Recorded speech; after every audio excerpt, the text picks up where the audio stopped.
Welcome back, children, in geography class. Let's continue with the chapter Atmospheric Pressure and Winds Part 4. In this video, we will study about the local winds and the variable winds in detail.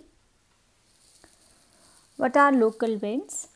These winds are confined to a certain area only or certain place only, and that depends upon the climatic conditions of that area. If the climatic conditions, the weather conditions are hot, then the winds will be hot and dry. If the climatic conditions are means the very cold conditions are there, the winds will be cold there, right? So these winds have blow in certain area, certain place only. They are confined to a certain region only according to the climatic conditions of that area. Let me give you one example here. Lou, we all are familiar. These winds blow during the summer season. As these winds blow during the summer season, what is the reason?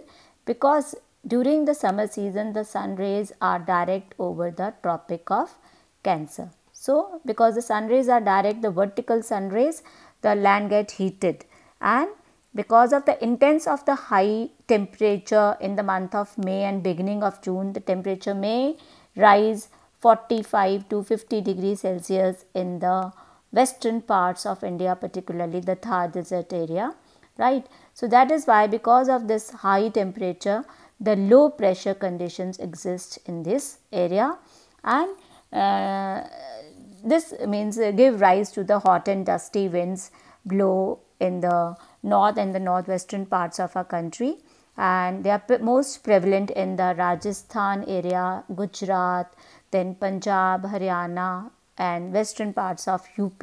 So as they are confined to these areas, so these winds are very hot, dry and dusty, no moisture in them. So because of that, so many people suffer from these hot and dry winds. The crops are also damaged. Some people, nose bleeding can occur this time, right? So these are the local effects of these winds in that area. We have other local winds that blow in India, like Kal Baisakhi in West Bengal, mango showers in Kerala, cherry blossom. So these are the local winds, but they are not the part of our syllabus. We will study only about the Lou here regarding India. Next, we will study about Föhn. These are the winds which blow on the leeward side of the Alps mountains. So children, as the winds move from here, so on the windward side of the mountain, the air is cool, and when the saturation will occur, it will give enough rain on the windward side of these mountains.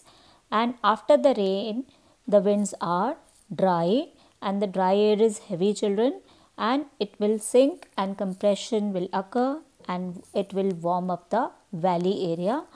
And that is why these winds are, Föhn winds are hot, dry winds, and they are responsible for the increase in temperature, and the temperature will increase by 15 to 20 degrees Celsius in this area. And due to the increase in temperature here, they are also helpful in the early ripening of the grapes, as this is the region nearby the Mediterranean region, and we all know near the Mediterranean region the citrus fruits cultivation is more prevalent in these areas. So that is why they are helpful in the early ripening of the grapes. Now the next local wind is Chinook, children.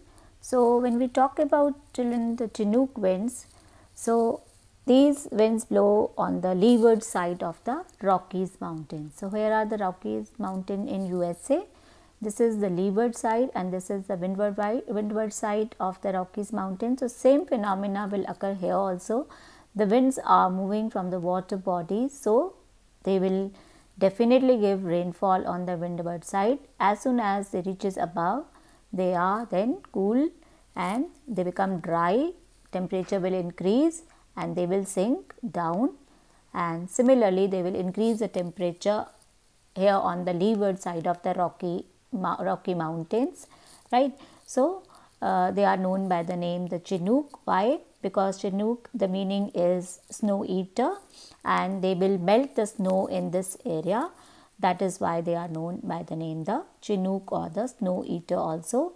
And they help after melting the snow, they help in the grasslands are clear from the snow, and help in the good growth of the grasslands in this area.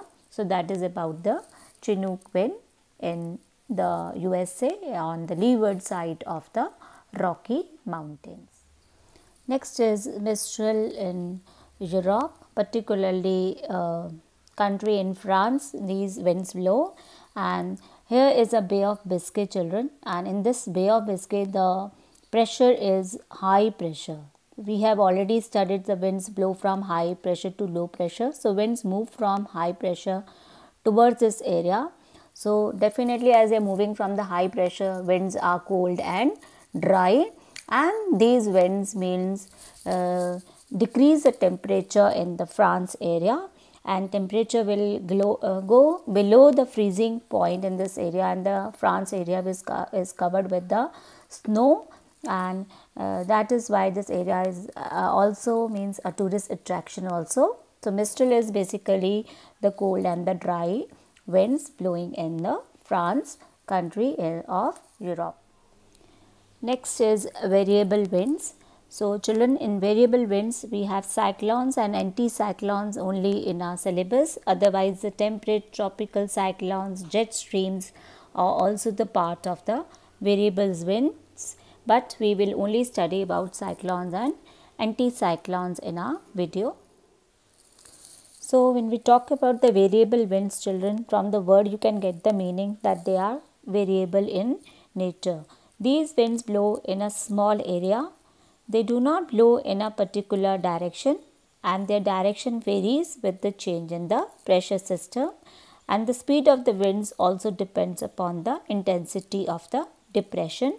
That means how intense is the low pressure or the high pressure. That is why their effect can also be seen only for few days according to the intensity of the pressure in that area. The main two types of variable winds are cyclones and anticyclones. What are cyclones? These are strong winds which can blow at any place and time. It is a portion of atmosphere in which low pressure is there at the center and surrounded by the high pressure. The greater the intensity between the high and the low pressure, stronger will be the cyclone. The central part of the cyclone is known as a eye of the cyclone, right? And children, the rising moisture laden winds in this area of such a cyclone results in a heavy rainfall. And children, due to the Coriolis force, the winds are deflected towards the right in the northern hemisphere. That is why in the northern hemisphere the cyclones move in a anti-clockwise direction, that you can see from the figure also. In the northern hemisphere they move anti-clockwise, and in the southern hemisphere they move in a clockwise direction. There are two types of cyclones, tropical cyclones and temperate cyclones.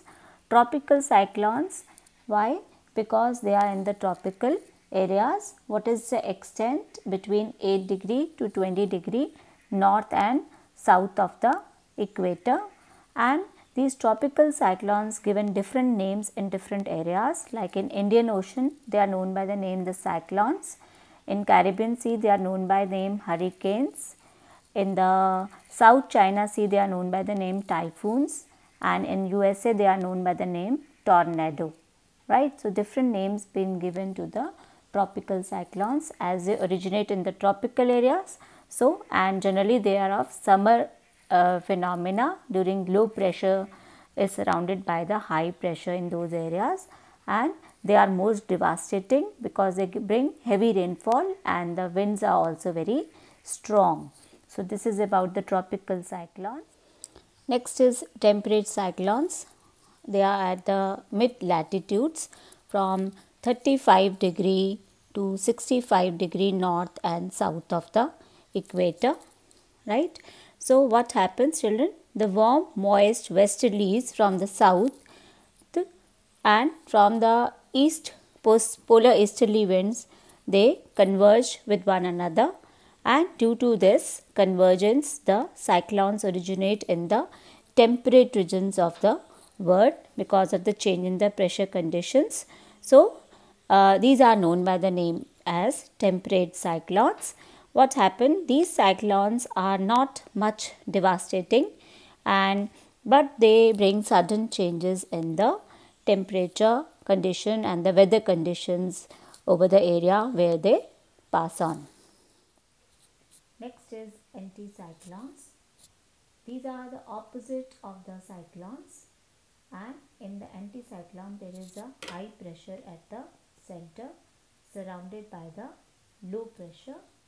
As there is a high pressure at the center, winds will move toward outward direction, and in the northern hemisphere, as the winds are deflected towards the right, so the movement of the winds will be like this, right? So in the northern hemisphere, the winds blow in a clockwise direction, right? But what happens in the southern hemisphere, children? Southern hemisphere, due to the Coriolis force, the winds are deflected towards the left. So the winds are moving outward, they move towards the left like this, right? And the movement of the winds in the southern hemisphere will be anti-clockwise here. So in these anticyclones, what happened? Because of the descending air currents, these cyclones are more stable, and that is why there will be no cloud formation here and clear skies, and this phenomenon generally occur during the winter. With this, children, we have completed this chapter as well as our syllabus. Thank you, children. God bless you.